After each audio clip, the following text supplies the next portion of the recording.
qu'une existence est faite d'une vie ou de plusieurs vies. Depuis longtemps, je me pose la question. Aujourd'hui, quand je travaille sur moi et quand je regarde ce que j'ai réalisé et le chemin que j'ai parcouru, je me rends compte que j'ai eu la chance d'avoir plusieurs vies. Tout d'abord, prenons la première, hein, tout à chacun, quand je suis né, puis que je suis devenu enfant, puis adolescent, mes parents étaient plutôt des personnes pauvres. Avec la pauvreté, on retrouvait aussi un petit peu l'alcoolisme, la violence. Ils ont décidé de prendre un restaurant et avec mes frères et sœurs, on s'est vite retrouvés à mener des tâches qui n'étaient pas forcément celles des enfants, à éplucher jusqu'à très tard le soir des légumes, nettoyer la vaisselle, enfin toutes ces corvées. Et très vite, on s'est rendu compte que pour s'en sortir, il fallait qu'on trouve un espèce de jeu à mettre en place, une situation de vie qui peut être raisonnable pour nous et acceptable. Et donc, on se lançait des petits défis. Qui fera la plus grande épluchure des pommes de terre, qui suivra le plus de verre en un tel temps. Et on est vraiment resté dans ce cadre-là pendant très longtemps. On a réussi à stabiliser l'entreprise familiale et très vite, le sport s'est imposé comme échappatoire. Donc, je courais beaucoup, je montais aux arbres avec mes frères et sœurs et beaucoup de choses comme ça. Et la moto est arrivée et puis moi, je ne l'ai pas pris tout à fait comme un moyen de transport, mais plutôt comme un moyen de liberté et d'échappatoire, et un petit peu trop parce qu'aujourd'hui, ça me coûte le véhicule dans lequel je suis. C'était vraiment important d'avoir cette notion de toujours remonter des défis, parce qu'en fait, je crois que je ne vivais pas ma vie comme j'aurais dû la vivre. C'était celle que mes parents avaient choisie, hein. Ils voulaient que je reprenne le restaurant, et quand vous avez une vie qui est déjà prévue et que c'est celle que vous connaissez, parce que vous ne connaissez pas d'autres, vous vous rendez compte qu'un accident, ça peut être l'occasion de changer de vie. Très vite, je me suis retrouvé donc avec cet accident, un accident banal, on glisse dans un virage, on tombe sur un caillou, on se casse le dos. Quand je dis que c'est une certaine banalité, ce n'est pas une banalité, mais c'est ce qui arrive à beaucoup de gens aujourd'hui. C'est ce qui se passe après qui devient justement très fort pour la vie d'une personne. J'étais dans le coma et je me suis retrouvé à l'hôpital avec handicapé jusqu'au niveau de la poitrine, hein, tous mes membres inférieurs ne fonctionnaient plus, une grande souffrance, et puis cette idée vraiment profonde d'échapper à tout ça en me suicidant. Ça a été très fort pendant très longtemps, jusqu'à ce que je retombe dans un autre coma à cause d'un problème pulmonaire, et que je me retrouve dans ce fameux tunnel blanc. Si vous n'en avez pas entendu parler, vous en entendrez parler. Moi, je ne connaissais pas.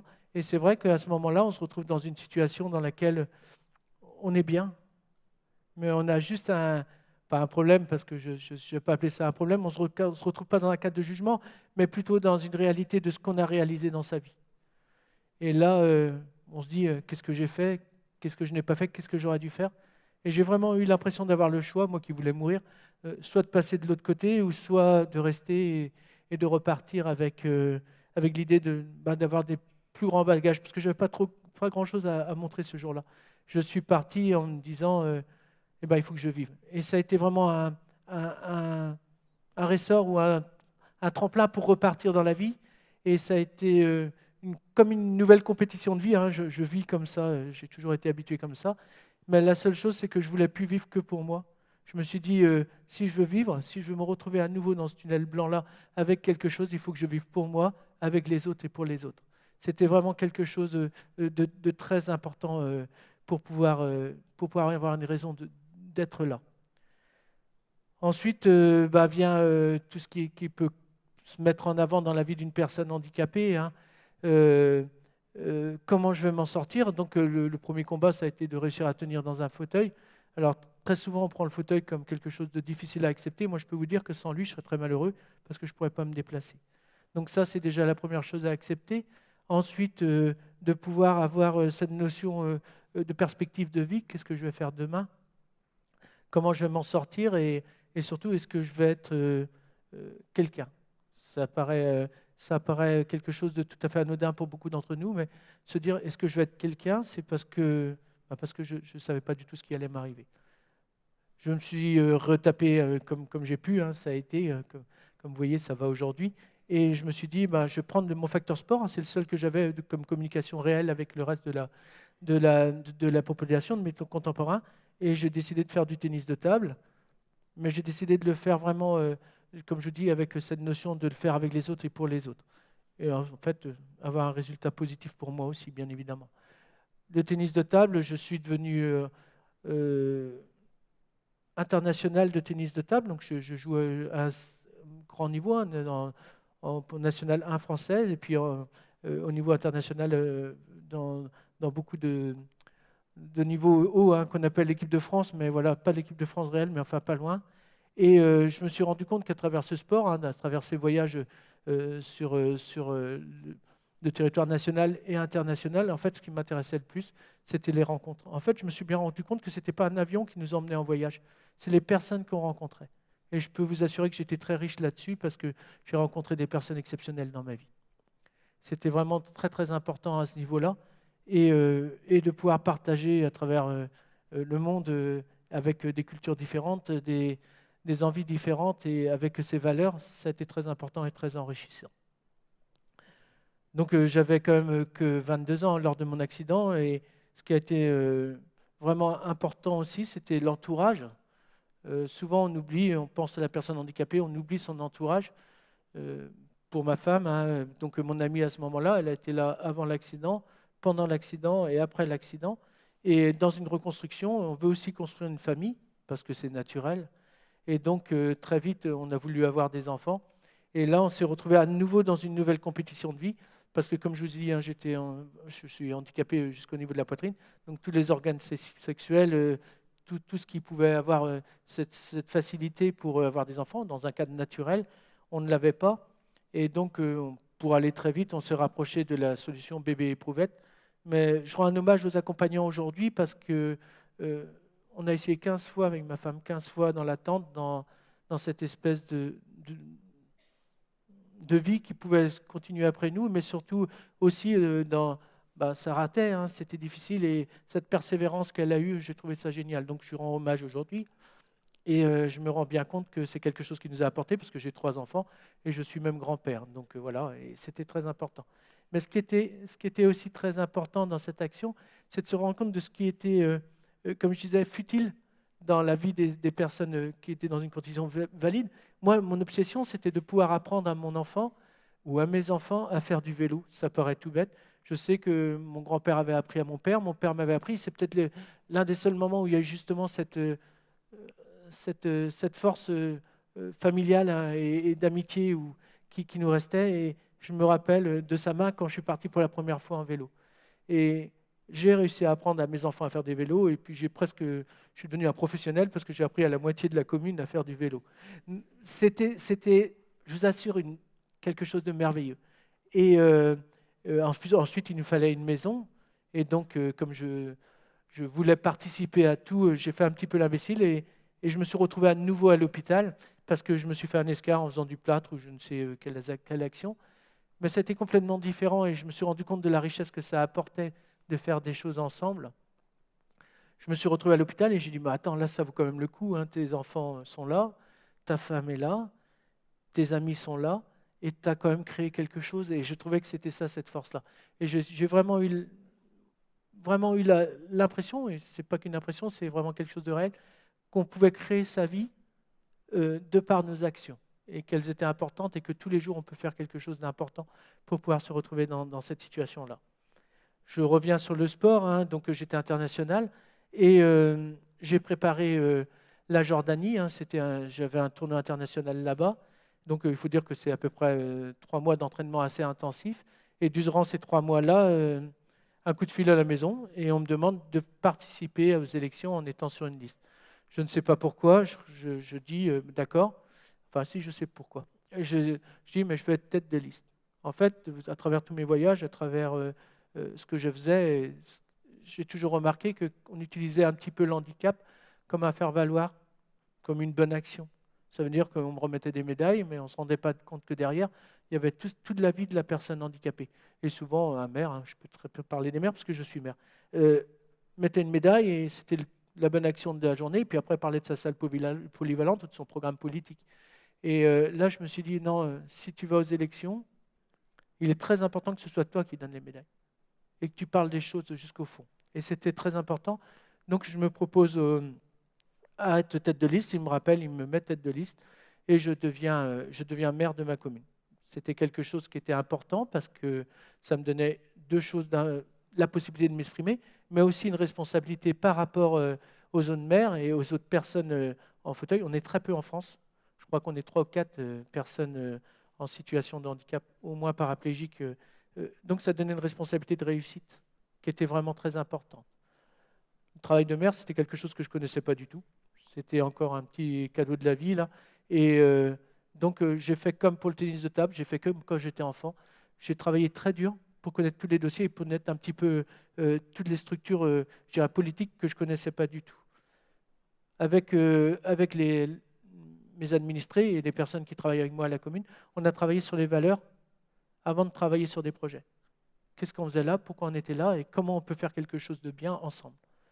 Les projets, ça vient après. Et après, il y avait aussi cette notion de dire, voilà, ben, j'ai quand même la chance d'être l'un des seuls maires en situation de handicap, il faut qu'on parle de l'handicap et qu'on l'emmène le plus loin possible. Ça devenait un vrai challenge, comme d'habitude. Et donc, on a commencé par mettre en place 2 maisons adaptables. Ça veut dire que sur la commune, on a une petite commune, on n'a pas un très grand budget. On a fait vraiment le tour de toutes les institutions et on a réussi à faire 2 maisons avec une pièce, 2 chambres, une salle de bain adaptée, chauffage au sol. Enfin, vous voyez, quelque chose qui était quand même très, très sympathique. Et on a réussi à le faire que pour 7 000 €, en allant chercher des subventions, en allant chercher des aides. Et le loyer est modéré et permet largement de payer un petit prêt qui va avec. Donc c'était très positif et on est monté jusqu'au Sénat. On a proposé ça en disant, voilà, c'est très important, rendez-vous compte dans les communes, il y a beaucoup de personnes vieillissantes, il y a beaucoup de personnes en situation de handicap, ils ont toujours eu le même entourage culturel, social. Et là, du jour au lendemain, s'ils se cassent une jambe, chez nous, on a, on a un parc immobilier, on va dire, des années 40, 50, avec beaucoup d'escaliers. Et on voyait, c'était quand même impressionnant, on voyait une ambulance venir chercher quelqu'un d'assez âgé qui s'était cassé le col du fémur. Et quand on voyait l'ambulance, on se disait, on ne la reverra plus, pour un col de fémur. C'était très simple, en fait, la personne se retrouvait à l'hôpital, après en centre de réadaptation, après, ben, elle était guérie, mais le problème, c'est qu'elle ne pouvait pas rentrer chez elle. Et donc, elle est au long séjour, et puis là, déprimée parce qu'elle ne voyait pas ses amis et tout ce qu'elle a connu toute sa vie. Maison de retraite premier, deuxième étage, on appelle ça comme ça, et la mort. Et donc, avec ces maisons-là, on avait cette alternative de leur permettre de revenir sur le secteur, attendre les aménagements de leur maison, et de pouvoir revivre, et aussi de permettre à une population de rester là. On est allé au Sénat, ça a été très, très suivi par les sénateurs, et là, sont arrivées des nouvelles élections, et tout est tombé à l'eau. C'est triste, hein, c'est un système. Voilà, c'était plus les mêmes interlocuteurs. On avait toujours le projet qui était exceptionnel et qui était très bien, qui était viable, et c'est tombé à l'eau. Le seul problème, c'est qu'on avait un deuxième défi à monter, enfin un deuxième sujet qui nous importait beaucoup, c'était l'accessibilité. L'accessibilité, pour aller très vite, en 1975, on s'est rendu compte qu'il y avait quand même besoin d'insérer la population en situation de handicap dans la société. Donc, il y a une question qui s'est posée, il y a une réflexion. On est arrivé jusqu'en 2005. Moi, ça fait 30 ans que je suis en fauteuil, hein, pour vous dire. Donc, en 2005, on a une loi qui était très sympa et qui dit, en 2015, tous les ERP, donc tous les établissements recevant du public, comme celui-ci par exemple, doivent être adaptés. Le seul problème, c'est qu'on n'a pas eu de législation ni de budgétation derrière. Ça veut dire qu'on n'avait rien de fondamental pour pouvoir le faire. C'était au bon vouloir des personnes, et même pas parce qu'en fait, il n'y avait pas de budget. Et très vite, on s'est rendu compte qu'un maire sur 10 ans, il y en a 3 presque. Le premier disait, ben, le deuxième fera, le deuxième disait, ben, ce sera au troisième. Le troisième, si mes 2 collègues n'ont pas fait, pourquoi je le ferai? En 2014, ils se rendent compte que ce n'était pas possible. Et là, Lance l'adapte, hein, c'est l'agenda d'accessibilité, et on part sur 3, 6, 9 ans. Ça veut dire qu'aujourd'hui, on est en 2018, il faut aller jusqu'en 2023. Qu'est-ce que c'est pour vous, 2023, c'est 5 ans? Qu'est-ce que c'est pour moi? C'est CP, CE1, CE2, CM1, CM2. C'est ça. Qu'est-ce que c'est? C'est une entreprise dans laquelle on ne peut pas rentrer alors qu'on cherche un emploi. Qu'est-ce que c'est? C'est un dentiste chez qui on ne peut pas aller alors qu'on a une rage de dents. C'était important de voir ce que c'est le temps pour nous et ce que c'est le temps réel. Donc très vite, on lance une nouvelle action avec des revendications, mais on décide de non plus le faire qu'avec l'État, mais de le faire avec la population. Et là, on lance un défi à l'État qui a été très simple. Qu'est-ce qui est le plus facile aujourd'hui pour une personne en situation de handicap comme moi de monter le Kilimandjaro, ou un maire élu de la République de pouvoir emmener des revendications, je dirais, pragmatiques, concrètes, au niveau de l'État. Le Kilimandjaro, on l'a monté, et non pas avec des sportifs, j'aurais pu prendre des collègues, hein, j'aurais pu prendre ça, mais avec des gens de la société, des gens comme vous. Hein, il y avait un artisan, il y avait un docteur, il y avait un infirmier, il y avait un agriculteur. Et on a voulu montrer qu'en fait, c'était toute la société qui était complètement ancrée dans cette action-là. Alors, vous voyez, là, on est en haut du Kilimandjaro. Alors, ce qui est intéressant, c'est qu'on était avec des Tanzaniens, et donc toutes ces personnes-là, et je les remercie aujourd'hui, et vous allez voir qu'on va aller les remercier, ils ont été formidables. Parce qu'ils ont vu qu'on n'était pas des touristes, on n'était pas non plus des sportifs, on était des gens qui portaient quelque chose. Les revendications étaient très simples, hein, c'était de pouvoir mettre à disponibilité dans toutes les communes de France des rampes adaptées. Ça veut dire que si, par exemple, un d'entre vous a une entreprise et me demande de venir travailler chez lui, ce n'est pas parce qu'il y a 2 marches qu'il ne peut pas me prendre. Parce qu'il téléphone à la mairie, ou je téléphone à la mairie, j'arrive, j'emprunte ces rampes et je les emmène avec moi. C'était quelque chose de très important parce que c'est quelque chose de simple. Que devant chaque commerce se trouve une petite sonnette, hein, de façon, je vais à la boulangerie, c'est le dimanche matin, il y a déjà 6 personnes devant nous, c'est très difficile de dire est-ce que vous voulez bien vous pousser pour que je puisse rentrer ou aidez-moi à rentrer. On sonne, on a un geste citoyen, on sait qu'il y a quelqu'un, ça peut être une dame avec une poussette, hein, une maman ou un papa, on se range, la boulangère sort et je dis qu'est-ce que vous voulez monsieur Jandot, 3 pains, je n'ai pas besoin de visiter la boulangerie à chaque fois. Donc cette simplicité-là, on a essayé de la mettre en place et on a demandé qu'une partie de la réserve parlementaire puisse être utilisée, puisqu'elle avait été supprimée, et soit complètement ciblée vers l'accessibilité pour les maires. Dites-vous bien que ces rampes, ce n'est pas rien non plus pour les maires, parce que par exemple, moi, j'ai 4 chapelles chez nous qui servent une fois dans l'année pour le pardon. J'avais pour 80 000 € pour pouvoir les aménager, sans encore passer par le patrimoine et l'architecture, qui m'auraient sans doute bloqué. Donc, on s'est retrouvé avec cette espèce de bon sens. Ça donnait aux maires l'occasion, par exemple, pour les pardons, de donner la rampe. On rentrait, on sortait de la chapelle, ça ne posait aucun problème. Donc, in fine, on était vraiment dans le coup. De faire 89 000 € d'économie, de les mettre dans autre chose. Quand on se retrouve dans cette situation-là, il faut emmener quelque chose, il faut donner quelque chose de positif. Alors, on a mis en place le ABC, c'était devant chaque commune de France, il y aura un petit autocollant ABC qui montrera le niveau d'accessibilité de la commune. Si j'ai A, tout est accessible. Si c'est B, ben c'est en réalisation. Et si c'est C, c'est en étude. C'est quand même très intéressant parce que ça mettait les personnes dans la situation réelle. Ça veut dire qu'on demande à la population de se rapprocher des personnes. Voilà, je n'ai plus beaucoup de temps. Et donc, voilà ce que je vais vous dire. Hein. Je vais vous dire que ma vie, ça a été un petit peu difficile à des moments. Que mon accident, je le considère comme un cadeau mal enveloppé. C'est vrai que c'est difficile au début, mais ça m'a vraiment permis de découvrir autre chose. Et j'en suis très très content, je peux vous assurer, malgré la situation. Et ce que j'ai à dire aussi, c'est que maintenant, j'ai vraiment plus peur de la mort parce que j'ai une belle vie. Voilà.